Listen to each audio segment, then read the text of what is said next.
दागिना भाकरी सारखा माझा चांद घेत आणि हे दागिने घालून दादा कशाला फिरवू र?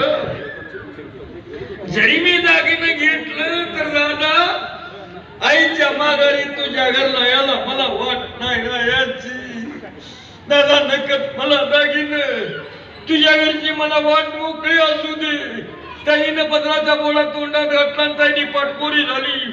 आली आली त्यांनी डोंगर वाटेनं डोंगरा उभी राहिली.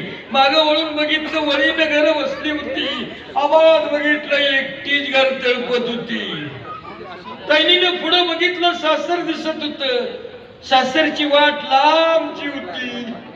मागं वळून बघितलं, माहेर दिसलं. माहेराची वाट जवळची होती.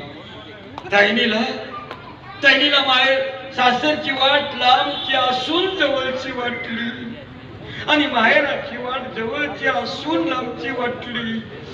माहेराच्या वाटेवरची चिमटभर माती उचलून तिनं आपल्या कपाळे लावली आणि आपलीच चवली शोभतीला घेऊन ताईनी वाट चालत राहिली.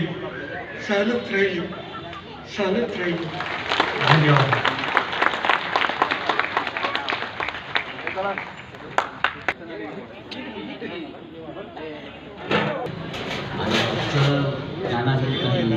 वेगळं सांगून गेलं.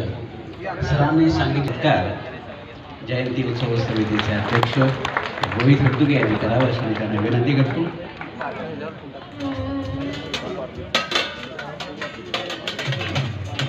जोरदार टाळ्या वाजत राहिल्या पाहिजे.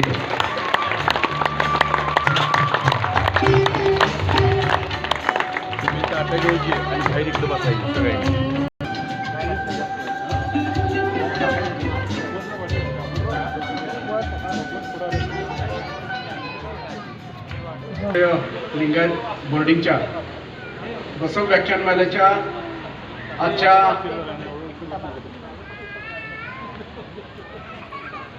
अप्पासाहेब खोत यांनी जे कथाकथन केलं, पहिला जो टप्पा बसवेशा